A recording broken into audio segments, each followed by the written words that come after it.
Good morning, good afternoon, good evening.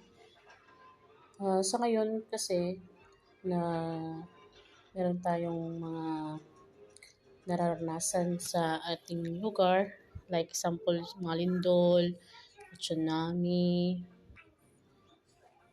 pagbaha, pag-ulan. So ngayon, kung gusto mong malaman kung safe ba yung lugar nyo or kung nasaan man kayo ngayon, pwede nyo po itong gawin. Search mo natin yung Hazard Hunter PH in Google. So I will click in Google and then this one, yeah, I do type Hazard Hunter PH, this one, to search and then just click this one in the up one, Hazard Hunter PH. Click natin ito.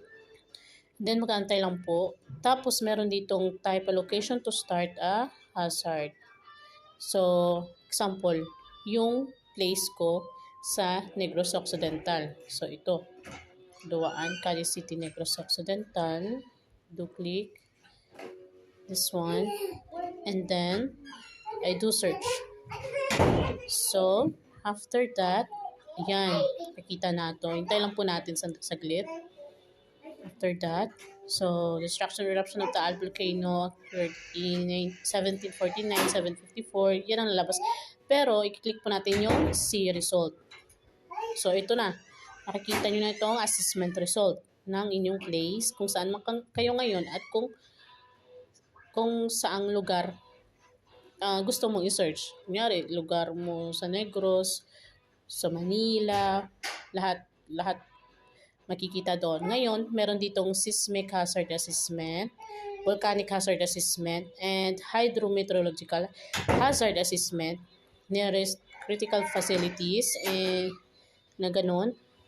Diyan mo makikita. So, example dito sa akin, seismic hazard assessment. So, in nearest active fault, approximately 36.4 km northwest of Negros Fault System, Calatrava, Toboso Fault.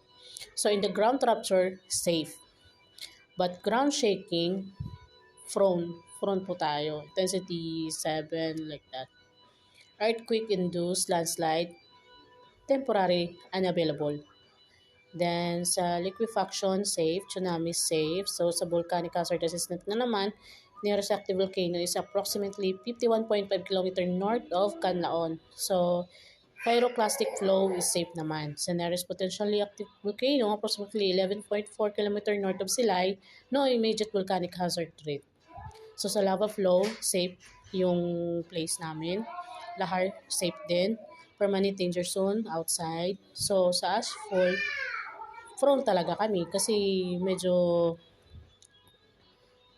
na malapit kami sa mga, kunyari, ito nga sa volcano ng Canlaon.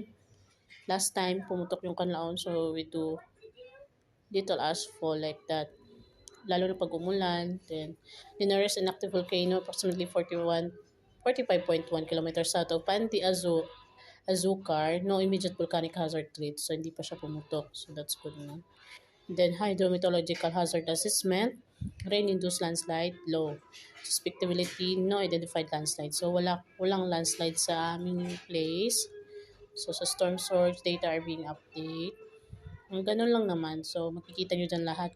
Tapos, kung may mangyari man na, wag naman sana, na ganun nga.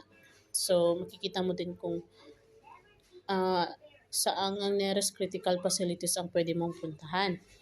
Katulad sa amin dito is nearest public elementary school is Sombito Elementary School, Kaduaan, National High School Tagbanao Extension, Andres Bonifacio Barangay Health Station, Immaculate Conception Health Center, Bacolod North, Negros Occidental.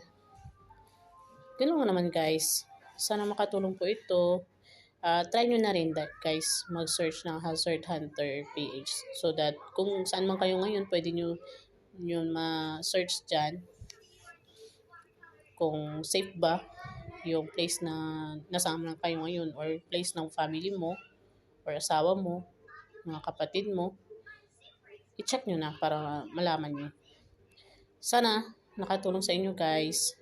Thank you.